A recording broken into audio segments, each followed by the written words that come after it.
everyone, I am Michelle J. Paynohon together with my group mates Charles Ian Gil Tolentino and Reby Joy Daugdaug, and we're going to present our report on the policing system of Russia. So here are the content of the whole presentation. The first one is the short details about the country.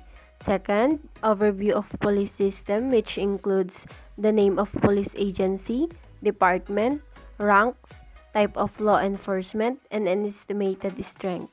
Third, short history of police system. Fourth, organizational structure. Fifth, recruitment. 6. Firearms or weapon and equipment. 7. Uniform. 8. Rank and insignia. 9. Best practices. Lastly, other details. So let's proceed to the next slide. Short details about Russia. Russia, or the Russian Federation, is a transcontinental country in Eastern Europe and North Asia.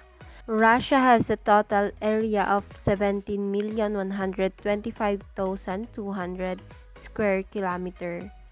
So Russia is really considered largest country in the world. It covers more than 1/8 of the Earth's inhabited land area and the 9th most populous with about 146.79 million people as of 2019. The Russian Federation is recognized in international law as a successor state of the former Soviet Union or the Union of Soviet Socialist Republics. Russia is also known as Rossiyskaya Federatsiya, Rossiya, Russian Soviet Federated Socialist Republic, and its abbreviation Russian SFSR, and the formal name is Russian Federation. Short form is Russia. Its capital is Moscow. On the above picture, it is the head of government of Russia, which is Prime Minister Mikhail Mishustin. On the lower one, it is the President Vladimir Putin, or the head of state. So their form of government is Federal Republic with a bicameral legislative body, or the Federal Assembly, comprising the Federation Council, which is the upper house, and the State Duma, which is the lower house. And their official language is Russian. Once the preeminent Republic of the Union of Soviet Socialist Republics, or commonly known as the Soviet Union, Russia became an independent country after the dissolution of the Soviet Union in December 1991. As I've mentioned earlier, Russian Federation is formerly part of the Soviet Union and became a successor state. The new constitution for Russia was passed in 1993. The constitution gives legitimacy to the government, and then Putin became the acting president in 1999. He was then elected in 2000, and then he was re-elected in 2004, and then he took 4 years to be the prime minister, and then was re-elected in 2012 and re-elected in 2018. Today, Russia is considered an illiberal democracy. That means that they do have elections, they do vote for their officials, but civil liberties are restricted. And under Putin, Russia has become much more authoritarian, and there is a very strong presence of oligarchs who has tremendous influence in the government. This means that these oligarchs were not formally part of the government. They were private individuals who benefited from government connections to amass huge wealth. So let's proceed to the overview of their police system. So their police agency is Politsia, or the Russian police. Their department is Ministry of Internal Affairs. So when it comes to their ranks, Colonel General is the highest, while private is the lowest rank. So the type of law enforcement of Russia is centralized, the same with the Philippines that one police force is operating in their country. 1.2 million is the estimated strength, and their motto is, "We serve Russia, we serve the law." So we have here the short history of police system. The Russian police, or formerly the militia, are the primary law enforcement agency. The Investigative Committee of Russia, or the Russian FBI, is the main investigative agency, and the Federal Security Service, or formerly the KGB, is the main domestic security agency. So militia or militia is the former name of polizia, which was organized in 1917. The militia was formed on March 10, 1917. After the dissolution of the Soviet Union, the militia continued to exist in Russia until March 1, 2011. The term refers to the civilian police that is commonly used in several communist countries. The short term for a police officer regardless of gender is militioner. Slang Russian terms for militioner include ment and musor. Although the latter word is offensive, it is literally means trash or garbage. Ment is a close equivalent to the English slang term, which is cap. Next, the Russian police reform. So, under this reform, the name of Russian law enforcers was changed from the Soviet-era term militia or militia to the more universal polizia or police on March 1, 2011. Next, personnel reduction and salary increase. So, the number of police officers was reduced by 20%. The reduction was accomplished via a comprehensive evaluation of all officers, and eventually, those who failed the evaluation lost their jobs, and those officers were fired because they previously received administrative penalties or had links to the criminal underworld. And for those officers surviving the reduction, salaries were increased by 30%. Next, the first Special Purpose Unit of the Internal Forces, or commonly known as Vityaz, or literally means night, was one of the special forces units of the Ministry of Internal Affairs of the Russian Federation. Vityaz belonged to the Independent Operative Purpose Division, or ODON, and was assigned specifically to counter-terrorism duties, with additional roles such as countering civil unrest, prison rebellions, and mutinies of regular army units. So next, the Russian police or polizia. As I've said earlier, it is the primary law enforcement of Russia. The police of Russia provide public security functions. Next, Investigative Committee of Russia, and sometimes described as Russian FBI, are the primary investigative agency of Russia. It operates as Russia's anti-corruption agency. It is responsible for inspecting the police forces, combating police corruption and police misconduct, and is responsible for conducting investigation into local authorities and federal governmental bodies. Next, Federal Security Service, or Federalnaya Slazba Bezopasnostay Rosis Federatsiya, or FSB, formerly Kamyagazyudatsvinay Bezopasnostay, or KGB, is the primary security agency in Russia. The FSB is considered one of the largest and most powerful of Russia's security agencies.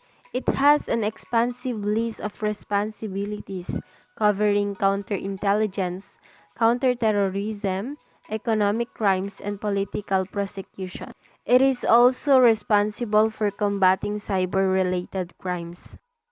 So let's proceed to the Special Technical Action Forces. The Separate Operational Purpose Division, or ODON, is formerly called OMSDON, is a rapid deployment internal security division of the internal troops of the Ministry of Internal Affairs of the USSR and then the Russian Federation. It is also the gendarmerie force of the MVD. Next, OMON, or the Special Purpose Mobility Unit, is a system of special police units within the National Guard of Russia.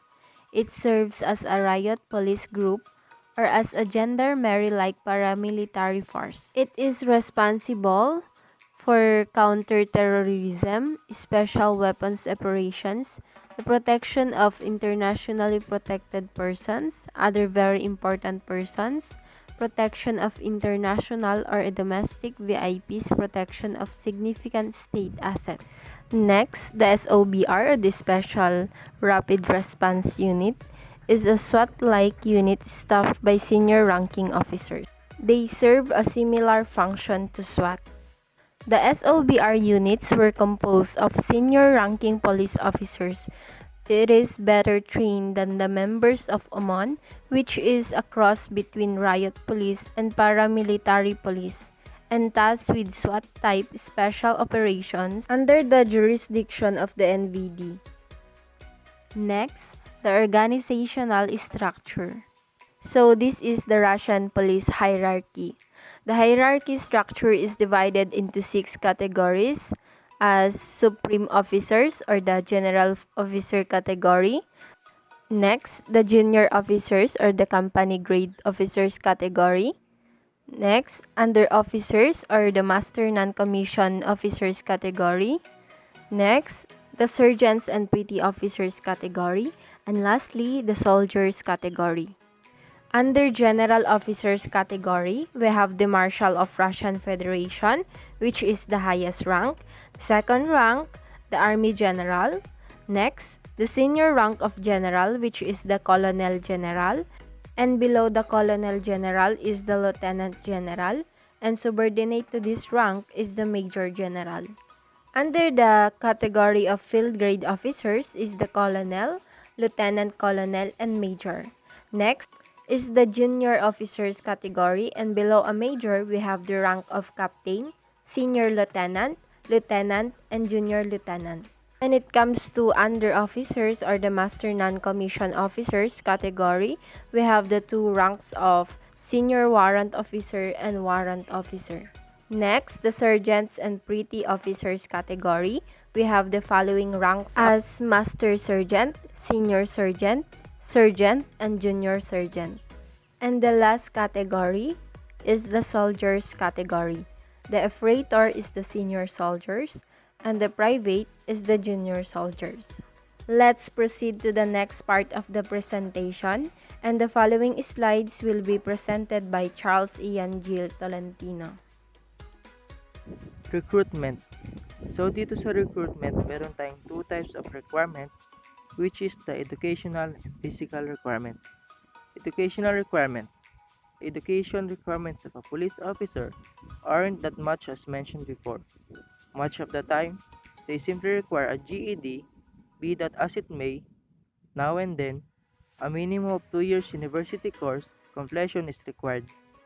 This implies a GED or an associate's degree is all you need. Should you have a desire to join a division like cybercrime or forensics, you may need certification that's higher than a diploma or an associate's degree. Getting posted at the federal level does require you to have a bachelor's degree. You will undergo a written exam preceding entry into the police academy. This will primarily be based on ethics, the knowledge that you gain in high school, and some general knowledge. Physical requirements. The lowest age demanded is around 18 to 21 years old, and this is determined by the department you are applying to, because the job of a police officer is physically taxing. You should make sure that you have enough stamina, endurance, and strength. To ensure this, the selection process includes a physical ability test or PAT.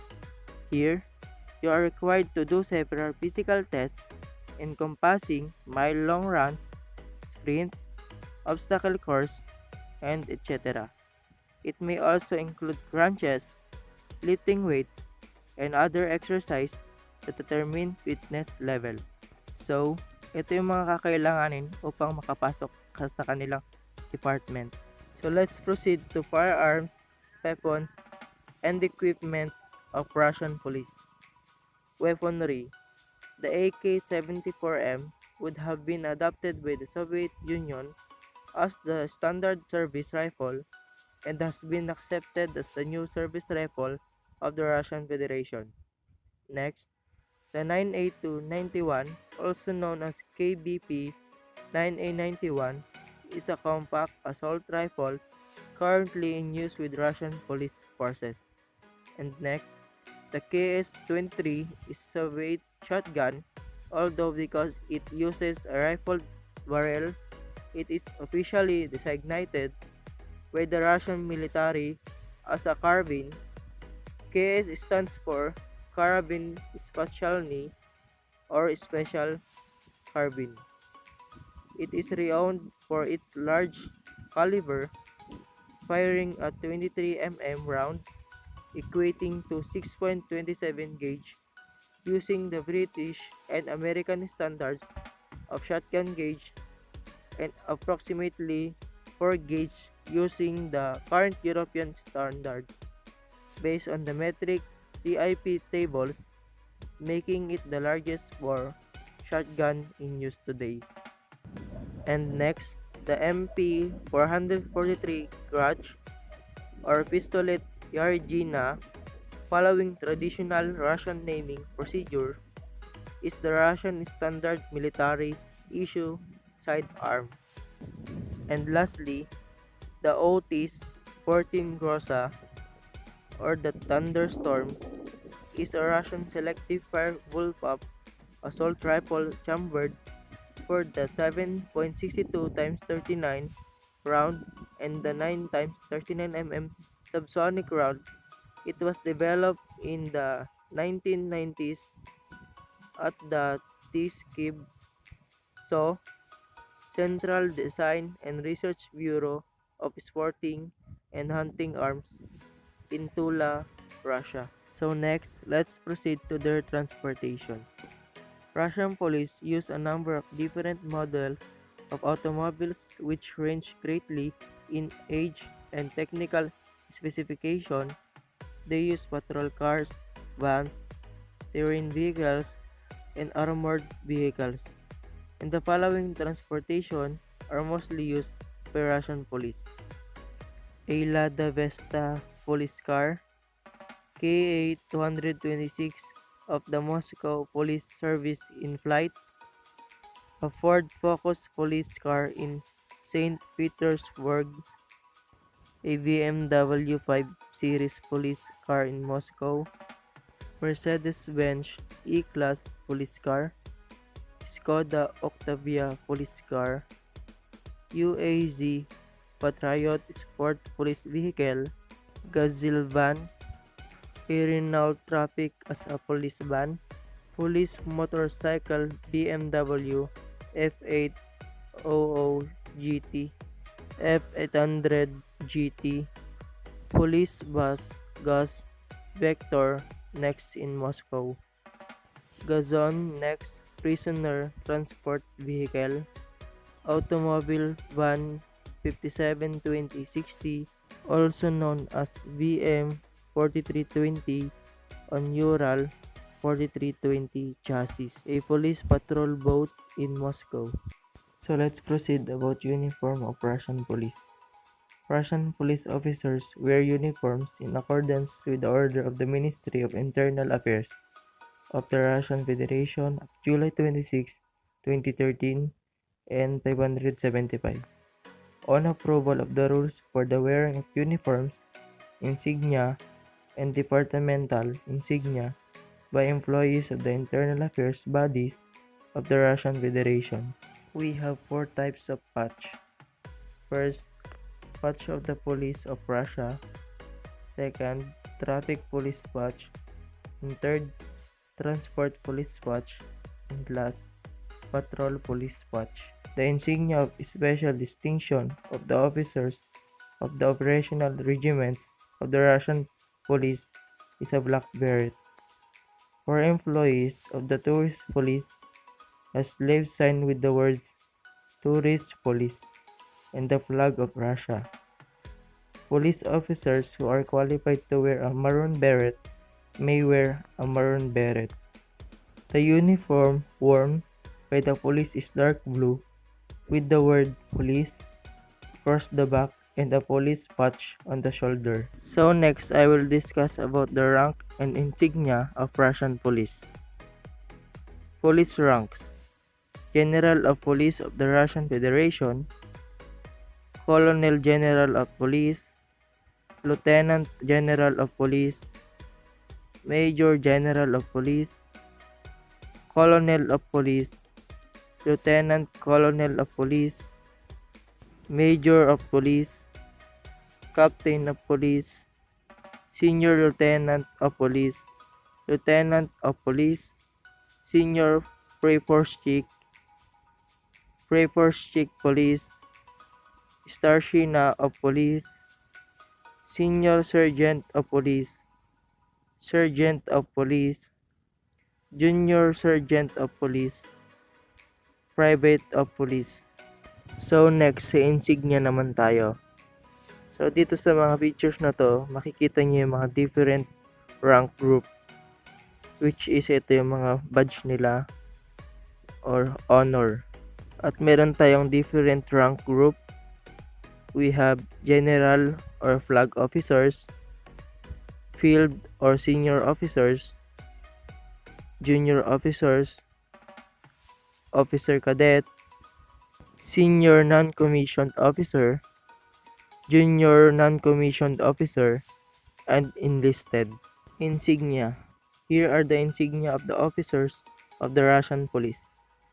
The general or flag officers has this color of blue insignia. So the first insignia represent the rank of the general of police of the Russian Federation, in which there is a big star, and the emblem of the police of Russia was also put on it. The second insignia represent the rank of Colonel General of Police, that has 3 stars. And the third insignia represent the rank of Lieutenant General of Police, that has 2 stars. And the fourth insignia represent the rank of Major General of Police, that has 1 star. The next one is the field or senior officers, has these 2 red lines. The one with 3 stars represent the rank of colonel, and the second one with 2 stars represent the rank of lieutenant colonel of police, and third with 1 stars represent the rank of major of police. The next one is the junior officers, and it has 1 red line in the middle. The first insignia with the 4 stars represent the captain of police. The second insignia with 3 stars represent the senior lieutenant of police. The third insignia with 2 stars represent the rank of lieutenant of police. The fourth insignia with the 1 stars represent the rank of senior praeforce. The last one is the insignia of the officer cadets. Praeforce of police is part of general or flag officers. And next, Starshina is part of senior non-commissioned officers. And senior sergeant of police, junior sergeant of police, private of police are also part of senior non-commissioned officers. And last, enlisted is part of junior non-commissioned officer. So next is about the best practices of Russian police. So here are the best practices. To improve the quality and effectiveness of police work aimed at protecting the lives, health, rights, and freedoms of citizens of the Russian Federation, foreign citizens, and stateless persons, combating crime, maintaining public order, guarding property, and ensuring public safety, increasing the effectiveness of work to detect, prevent, suppress, and solve crimes and search for wanted and missing persons, improving the quality and raising the level of objectivity of inquiries in criminal cases, ensuring reliable state protection of judge, procurators, investigators, and officials of law enforcement and oversight agencies, and improving expert forensic work. So next, let's proceed to the last topic, which is the other details about Russian police. So first, let's talk about parent agency. The Ministry of Internal Affairs, or MVD, is the Interior Ministry of Russia. The MVD is responsible for law enforcement in Russia through its agencies, the Police of Russia, Migration Affairs, Drug Control, Traffic Safety, and the Investigative Department. MVD is a federal agency of the executive branch of the government of the Russian Federation, which is responsible for the formulation and implementation of state policy in the area of internal affairs, including migration, and for the regulation of that area on the basis of legal instruments and laws. Next is about child agencies. In child agencies, we have four types of police. The number one is patrol police.